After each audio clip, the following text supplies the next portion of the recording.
نحمده ونصلي على رسوله الكريم اما بعد فاعوذ بالله من الشيطان الرجيم بسم الله الرحمن الرحيم رب اشرح لي صدري ويسر لي امري واحلل عقدة من لساني يفقهوا قولي۔ حضرت عائشہ کہتی ہیں کہ رمضان کے روزے فرض کیے جانے سے پہلے رسول اللہ صلی اللہ علیہ وسلم عاشورہ کے روزے کا حکم دیا کرتے تھے۔ اس کے بعد جب رمضان کا مہینہ فرض کر دیا گیا تو جو چاہتا عاشورہ کے دن روزہ رکھ لیتا اور جو چاہتا نہ رکھتا۔ نبی صلی اللہ علیہ وسلم نے اس دن کو روزہ رکھنے کو پسند کیا، اسی لیے اس کو مستحب کہا جاتا ہے، پسندیدہ کہا جاتا ہے۔ معاویہ بن ابی سفیان کہتے ہیں میں نے رسول اللہ صلی اللہ علیہ وسلم سے اس دن کے بارے میں سنا، آپ فرما رہے تھے یہ عاشورہ کا دن ہے، اللہ نے تم پر اس کا روزہ فرض نہیں کیا، میں روزے سے ہوں، تم میں سے جو اس کا روزہ رکھنا پسند کرے وہ روزہ رکھے اور جو روزہ نہ رکھنا چاہے وہ نہ رکھے، یعنی نفلی روزہ ہے، اس لیے اگر کوئی نہیں رکھنا چاہتا تو میں اس کو پابند نہیں کرتا۔ تو فرض فرض ہے اور نفل نفل ہے، لیکن آپ جانتے ہیں کہ نوافل کے ادا کرنے سے بھی انسان اللہ کی محبت پاتا ہے۔ پھر ایک اور روایت کے مطابق آپ نے اس دن روزہ رکھنے کے بارے میں لوگوں کو اختیار دیا تھا۔ صحیح مسلم میں ہے، عبداللہ ابن عمر رضی اللہ عنہ سے روایت ہے کہ اہل جاہلیت عاشورہ کے دن کا روزہ رکھتے تھے اور رسول اللہ صلی اللہ علیہ وسلم اور مسلمانوں نے بھی رمضان کی فرضیت سے پہلے اس کا روزہ رکھا۔ اس کے بعد رمضان فرض کر دیا گیا تو رسول اللہ صلی اللہ علیہ وسلم نے فرمایا عاشورہ بھی اللہ کے دنوں میں سے ایک دن ہے، جو چاہے اس کا روزہ رکھ لے اور جو چاہے چھوڑ دے۔ لیکن یہ یاد رکھیے کہ عرفہ کا روزہ عاشورہ کے روزے سے افضل ہے۔ ابھی پچھلے مہینے جو عرفہ کا روزہ رکھا گیا تھا 9 تاریخ کا روزہ، وہ 2 سال کے گناہوں کا کفارہ ہے، جبکہ محرم کا روزہ جو ہے وہ 1 سال کے گناہوں کا کفارہ ہے۔ اس کی حکمت کے بارے میں کہا جاتا ہے 10ویں محرم کا روزہ موسیٰ علیہ السلام کی طرف منسوب ہے اور عرفہ کا روزہ نبی صلی اللہ علیہ وسلم کی طرف منسوب ہے۔ جیسا کہ آپ جانتے ہیں کہ موسیٰ علیہ السلام کو اللہ تعالیٰ نے اس دن فرعون سے نجات دی تھی جب وہ سمندر پار کر آئے تھے بنی اسرائیل کے ساتھ، تو اس کے لیے شکرانے کے طور پر بنی اسرائیل اس کا روزہ رکھا کرتے تھے۔ اور یہ ہماری شریعت کے خصائص میں سے ہے کہ نبی صلی اللہ علیہ وسلم کی طرف جو چیز منسوب ہو، آپ کی برکت کی وجہ سے اس کا اجر زیادہ کر دیا جاتا ہے۔ ویسے بھی اس امت کے اجر باقی امتوں کے مقابلے میں زیادہ ہے۔ اسی طرح کچھ اور وجوہات بھی بتائی گئی ہیں، اور یہ کہا جاتا ہے کہ عرفہ کا دن جو ہے وہ حرمت کے مہینوں میں سے درمیانی مہینے میں، اس سے پہلے بھی حرمت والا مہینہ، اس کے بعد بھی۔ یہ ایک رائے ہے۔ ایک قول یہ ہے کہ 10ویں محرم کو اللہ نے موسیٰ علیہ السلام پر اپنی نعمت کو مکمل کیا، انہیں ان کے دشمن سے نجات دی، اور عرفہ کے دن اللہ نے اپنے رسول محمد صلی اللہ علیہ وسلم پر رسالت مکمل کر کے ان پہ انعام فرمایا۔ الیوم اکملت لکم دینکم واتممت علیکم نعمتی ورضیت لکم الاسلام دینا۔ اور دین میں حاصل ہونے والی مکمل نعمت جسم میں حاصل ہونے والی مکمل نعمت سے زیادہ افضل ہے۔ یعنی بنی اسرائیل کو نعمت ملی تھی جسمانی آزادی کی، جو فرعون نے ان کو غلام بنا رکھا تھا، اور محمد صلی اللہ علیہ وسلم کی امت کو کامل دین ملا اس دن۔ تو دین جو ہے وہ جسم سے افضل ہے۔ دینی نعمتیں، روحانی نعمتیں جسمانی نعمتوں سے افضل ہوتی ہیں، لیکن ہم عام طور پر جسمانی نعمتوں کے حصول کے لیے زیادہ کوشش بھی کرتے ہیں اور زیادہ ایکسپرٹیز حاصل کرتے ہیں۔ پھر اسی طرح اس مہینے کے روزے ہوں یا عرفہ کا روزہ ہو یا رمضان کا روزہ ہو، روزوں کے اپنے جسمانی اور نفسیاتی فوائد ہیں، اور بعض اوقات انسان کی عقل سے باہر ہے۔ کوشش ہمیں یہ کرنی چاہیے کہ کوئی مہینہ ایسا نہ گزرے کہ جس میں ہم کم از کم 1 روزہ نہ رکھیں یا 3 دن کے روزے نہ رکھیں، کیونکہ ہر مہینے میں 3 دن کے روزے جو ہیں وہ سینے کا وحر دور کرتے ہیں۔ عمرو بن شرحبیل سے سنن نسائی کی روایت ہے، نبی صلی اللہ علیہ وسلم سے کہا گیا کہ ایک آدمی ہمیشہ روزے رکھتا ہے، آپ نے فرمایا کاش وہ کبھی کھانا نہ کھاتا اور مر جاتا۔ یعنی پسند نہیں کیا نا آپ نے اس بات۔ لوگوں نے عرض کیا 2/3 دنوں کے روزے کیسے ہیں؟ 2/3 یعنی ایک مہینے کا 2/3۔ آپ نے فرمایا یہ بھی بہت زیادہ ہے۔ انہوں نے کہا نصف دنوں کے، آپ نے فرمایا یہ بھی زیادہ ہے۔ 2/3 نے 20 دن روزے، اور 1/3 10 دن کے روزے۔ پھر فرمایا میں تمہیں وہ روزے نہ بتاؤں جو سینے کا کینہ، دل کے مفاسد دور کرنے کے لیے کافی ہیں؟ ہر ماہ میں 3 دن کے روزے، تو ہر ماہ میں 3 دن کے روزے ایام بیس کے روزے ہو سکتے ہیں، یا آپ سوموار جمعرات میں سے کوئی ہر ہفتے ایک کر کے، ویسے تو 4 ہفتے بنتے ہیں لیکن 3 ہفتے لے لیجئے اور ایک روزہ ان دنوں میں سے کسی دن رکھ لیجئے۔ ہر مہینے کے 3 روزوں کا جو اجر ہے وہ بہت زیادہ ہے، زمانے بھر کے روزوں کا اجر لکھا جاتا ہے، یعنی ایک روزہ 10 کے برابر ہے، 10 دن، یعنی مہینے میں 3 اشرے ہوتے ہیں نا، تو آپ نے 3 روزے رکھے تو وہ 3 اشروں کے برابر ہو گئے، تو سارا سال آپ ایسا کر رہے ہیں تو گویا آپ پوری زندگی روزے سے ہی ہیں۔ پھر یہ کہ نفس سے شیطان کے وسوسے کو ختم کرتا ہے، سبحان اللہ۔ روزہ جو ہے یہ وحر دور کرتا ہے، یہ جو وسوسے ہمیں ستاتے ہیں نا، بعض اوقات نعوذ باللہ اللہ تعالیٰ کے بارے میں کوئی ایسی بات ذہن میں ڈال دیتا ہے، کوئی رسول اللہ صلی اللہ علیہ وسلم کے بارے میں، دین کے بارے میں، قرآن کے بارے میں، انسانوں کے بارے میں۔ شیطان کا تو کام ہی وسوسے ڈالنا ہے۔ من شر الوسواس الخناس الذی یوسوس فی صدور الناس من الجنۃ والناس۔ تو روزہ رکھنے سے شیطان کے وسوسوں سے نجات ملتی ہے۔ شیطان جسم میں خون کی طرح دوڑتا ہے، تو جب ہم زیادہ کھاتے پیتے ہیں، ہماری سرکولیشن زیادہ ہوتی ہے تو اس کی بھی ایکٹیویٹی زیادہ ہوتی ہے، اور جب ہم روزہ رکھتے ہیں تو وہ رگیں تنگ ہوتی ہیں اور شیطان کو تنگی ہوتی ہے تو وہ اپنا کام بہتر طور پہ نہیں کر سکتا۔ پھر اسی طرح یہ بھی آتا ہے کہ یہ روزے دار کے دل کو کینے، بغض سے اور عداوت سے پاک کر دیتے ہیں۔ بعض اوقات انسان اپنے آپ سے ہی پریشان اور تنگ ہوتا ہے کہ کچھ لوگوں کے بارے میں اس کے دل میں جو غصہ یا غضب ہوتا ہے وہ نکلتا نہیں۔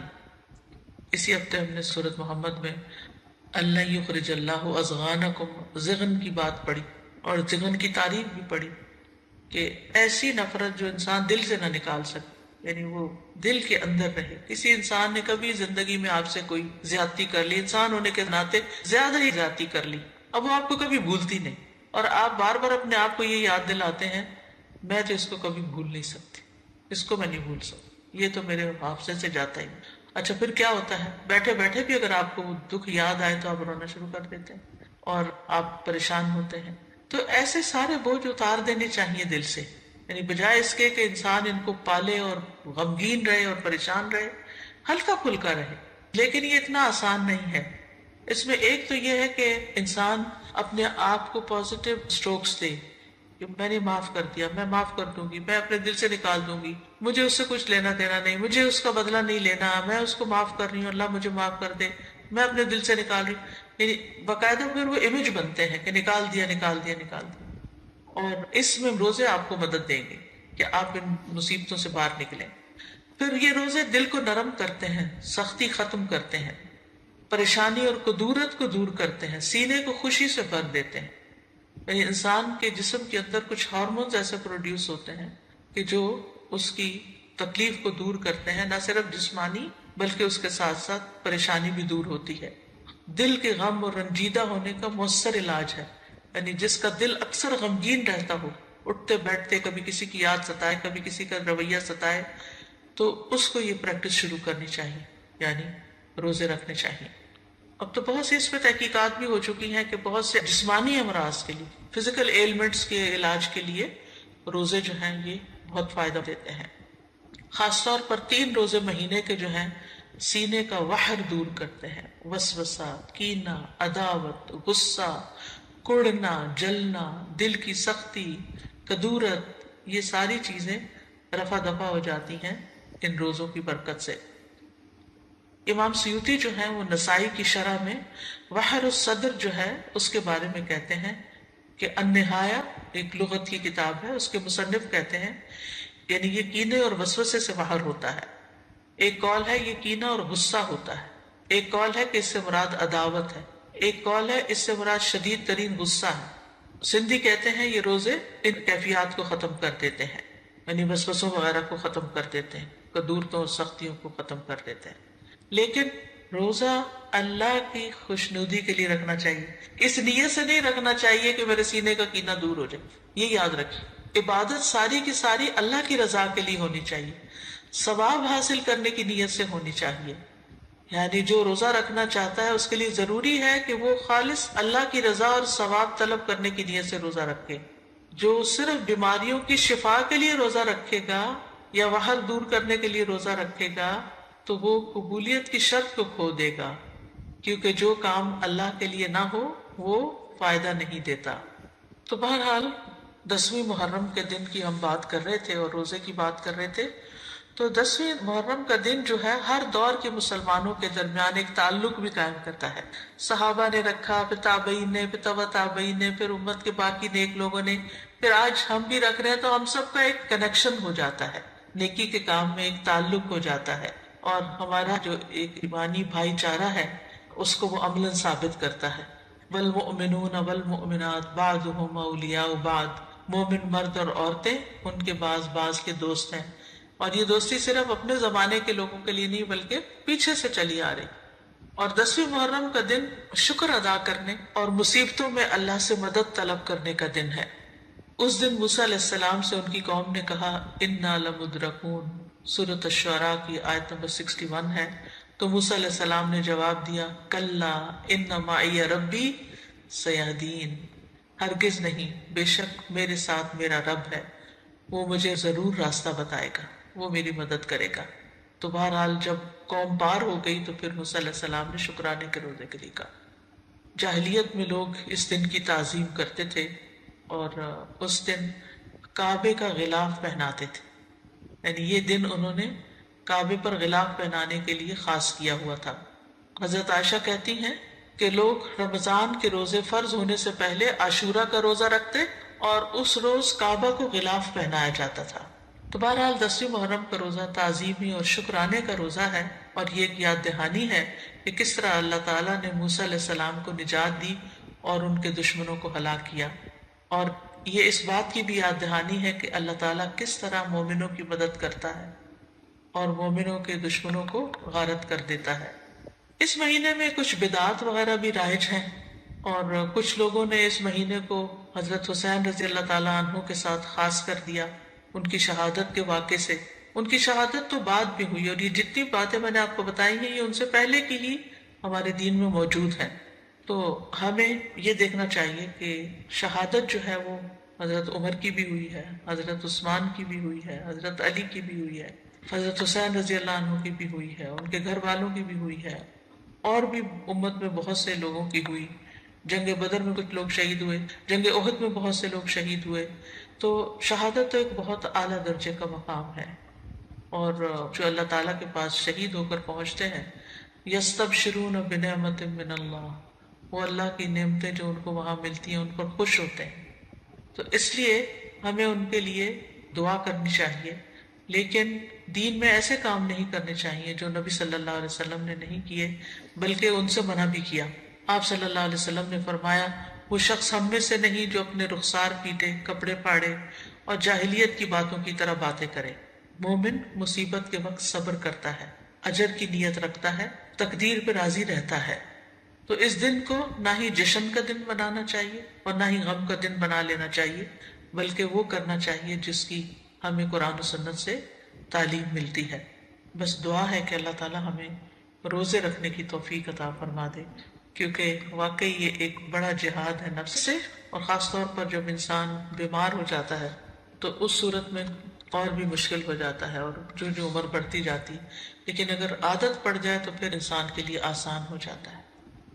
تو صحت کو بیماری سے پہلے غنیمت جانیں اور اس میں اچھی عادتیں اپنائیں، دینی اعتبار سے بھی سستی نہ کریں کہ انسان اور کاموں میں لگا رہے اور نمازوں کی پرواہ نہ کرے یا عبادات سے غافل رہے اور صرف دنیا کے پیچھے بھاگتا رہے۔ نہیں، عام دنوں میں، صحت کے دنوں میں انسان پابندی کرے تاکہ اس کا اجر محفوظ ہو جائے، کیونکہ اگر کوئی زندہ رہتا ہے تو بڑھاپا تو آنا ہی آنا ہے، اور بڑھاپے کی کمزوریاں بھی لاحق ہونی ہیں۔ یہ الگ بات ہے کہ کچھ لوگوں کو اللہ سبحانہ وتعالیٰ ایسی توفیق دیتا ہے کہ وہ بڑھاپے میں بھی اپنی عبادت جاری رکھتے ہیں، بلکہ وہ جوانی سے بھی زیادہ اس میں عبادت کرتے ہیں کہ اب فرصت ہو گئی، فراغت ہو گئی، اور یہ اللہ ہی کی توفیق سے ہوتا ہے۔ تو عام دنوں میں جو کی جانے والی عبادت ہے اس کو انسان شوق سے کرے، پابندی کے ساتھ کرے، چھوٹی چھوٹی باتوں پر ان چیزوں کو چھوڑ نہ دے۔ عاشورہ کا روزہ پہلے فرض تھا، بعد میں اس کی فرضیت منسوخ ہو گئی تھی، مستحب ہو گیا تھا۔ عاشورہ کا روزہ 10ویں تاریخ کا روزہ، جب آپ سے اس دن کے روزے کے بارے میں پوچھا گیا تو آپ نے فرمایا یہ روزہ گزرے ہوئے ایک سال کے گناہوں کا کفارہ بن جاتا ہے، یعنی پچھلے محرم سے لے کے اب تک کے جو گناہ ہوں گے وہ انشاءاللہ معاف ہوں گے. صغیرہ گناہوں کی طرف اشارہ ہے. اس دن کا روزہ جو ہے یہ مستحب ہے. جابر کہتے ہیں کہ رسول اللہ صلی اللہ علیہ وسلم ہمیں عاشورہ کا روزہ رکھنے کا حکم دیتے، ہمیں اس کی ترغیب دیتے اور اس موقع پر ہماری نگرانی فرماتے نہیں رکھا ہے کہ نہیں. اس کے بعد جب رمضان کے روزے فرض کر دیے گئے تو آپ نے ہمیں نہ حکم دیا نہ منع کیا اور نہ اس موقع پر ہماری نگرانی کی، یعنی نفلی روزہ ہو گیا، مستحب ہو گیا. حضرت عائشہ کی روایت ہے کہ جاہلیت کے ایام میں عاشورہ کے دن کا روزہ رکھا جاتا تھا. جب اسلام آ گیا تو اب جو چاہے اس کا روزہ رکھ لے اور جو چاہے اسے چھوڑ دے. لیکن نبی صلی اللہ علیہ وسلم نے 2 دن کے روزے کا ارادہ کیا، یعنی 9 اور 10 کا. عبداللہ بن عباس کہتے ہیں جب رسول اللہ صلی اللہ علیہ وسلم نے یوم عاشورہ کا روزہ رکھا اور اس کا روزہ رکھنے کا حکم دیا تو صحابہ نے عرض کی اللہ کے رسول یہی دن ہے جس کی یہود و نصارہ تعظیم کرتے ہیں. اس پر رسول اللہ صلی اللہ علیہ وسلم نے فرمایا جب آئندہ سال ہوگا تو اگر اللہ نے چاہا تو ہم 9ویں دن روزہ رکھیں گے. کہا اس کے بعد آئندہ سال نہیں آیا کہ رسول اللہ صلی اللہ علیہ وسلم وفات پا گئے. ٹھیک ہے، تو افضل کیا ہے 2 دن کا رکھ لیا جائے، 9 اور 10 کا. اور 9 محرم جو ہے بعض کے نزدیک 9 اور بعض 10 دونوں کو عاشورہ کا دن بھی کہا جاتا ہے. پہلا عشرہ ہے نا اس میں، جی نہیں 11 والی روایت ضعیف ہے.